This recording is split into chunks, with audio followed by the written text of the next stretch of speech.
Well. Here we are again, gentlemen. I have some questions, and I'm going to give you some answers. Let's see. This one here was given to me some, I guess, female activist or some bullshit. Basically wants to know abortion and what's my take on it. To be honest with you, I'm an older gentleman, and now that I have children, I kind of think abortion is the selfish thing. But with that being said, I don't think that the taxpayer needs to pay for that bullshit. They can do that on their own if they want to, do what they gotta do. But I would say I am probably more of a pro-life guy. I got 2 kids. One more probably wouldn't have killed me, but it is what it is. I'm beyond that now, so let's move on. Next one I got was, what is my take on physical violence against women? Well, my take is simply this, is you really don't do physical violence to anybody. And if somebody does physical violence to you, then you defend yourself accordingly. Because guess what, ladies? The feminists out there have you signed up to fight as an infantry guy. So guess what? You wanted to fight, and now you're going to get it. You should have shut your goddamn mouth or got in those feminists' ass and say, hey, we have a good thing here. We don't have to sign up for the draft. We get all this shit for free. What the hell's wrong with you? So, if a woman wants to step up and take a swing, then you take your chances. It is what it is. Very unhappy with the single mother video. I don't give a shit. I made it to tell the truth. Granted, it doesn't hit everyone the same, but it is what it is. Single mothers have been growing astronomically over the past 20, 30 years. They take more from the system that they put in, and then the children that they raise, 80% of them wind up in prison or the funny farm or dead from an OD or, suicide. So all in all, if you decide to bring children into this world and you decide that, hey, the father doesn't have to be around, well, 18 to 21 years later, I have only one thing to say to you. I hope the check was worth it, bitch. I get this one asked all the time, and they're like, have you ever killed anybody? Well, if you stand in line long enough, you're going to get what you're waiting for. So that's what one of my old platoon sergeants told me years ago. And this is how I answer that question, and it's kind of like a poem. It goes, directly, indirectly, partially, or in whole, I've dealt enough death to doom my soul, and I take no pleasure, and there certainly isn't any pride. It's the rules of the world in which I abide. That pretty much covers everything. I have enough shit bumping around here to keep my nightmares freshly stocked for the next 3 lifetimes.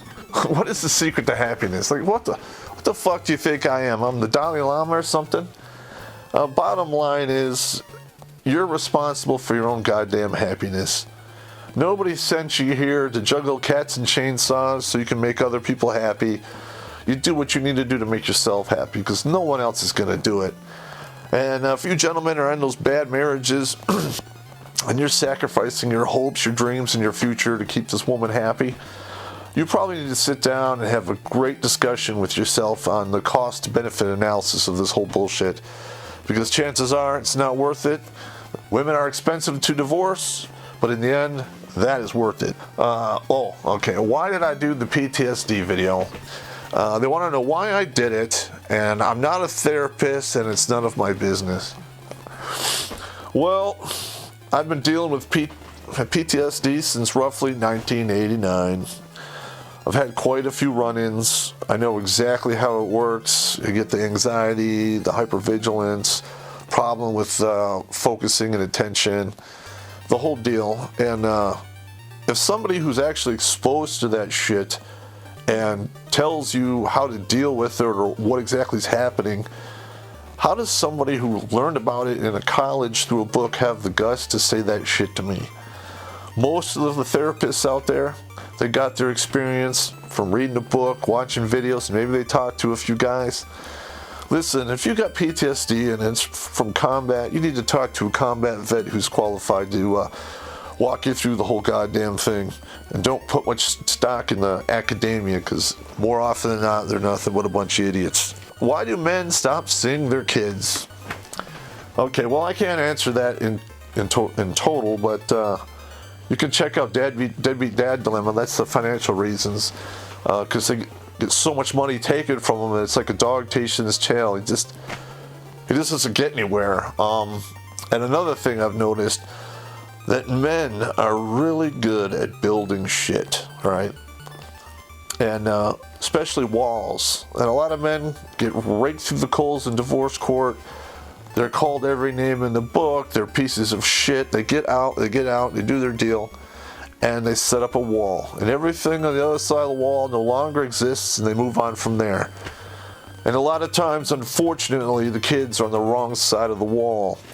So those women out there who bitch and complain that the father of the kid never comes around, guess what? When you're pointing the finger at him, there's 3 fingers pointing back at you, because you let the system destroy him, and this is the only way he can survive. So fuck off, single mothers and divorced women. Sorry. What is my take on the Berkeley Riots? All right. First of all, Milo Yiannopoulos, he's a provocateur. He talks a bunch of shit. He's kind of like me, except I'm not gay. He tells it how it is. And people are having a hard time hearing the truth, because apparently they've been spoken to for so long with political correctness that the sharpness, the edge of the truth no longer hurts. So when you tell them the truth and it hurts, you're getting labeled as some kind of white supremacist, hate speech, what have you. To be honest with you, I don't mind if they protest, that's just fine. But when they start destroying shit, all I can say is, if I was a storekeeper in that area, I would stay at my store with a 12-gauge shotgun. I'd have rock salt and buckshot mixed in between. If somebody kicked down the door and came to the shop, I'd hit him with a rock salt. If they didn't leave, I'd smoke them with the buckshot. That's what it is. And I guarantee you, if more people did that, there wouldn't be all this goddamn rioting, because things get real polite when people are throwing lead at each other. So that's just what I have to say. But I appreciate all your feedback, and if you want me to answer any of your questions or touch on any subjects, just let me know. You know, I'm up all night anyway. Might as well do something productive. But you keep driving on and doing what you got to do, and you have a nice day.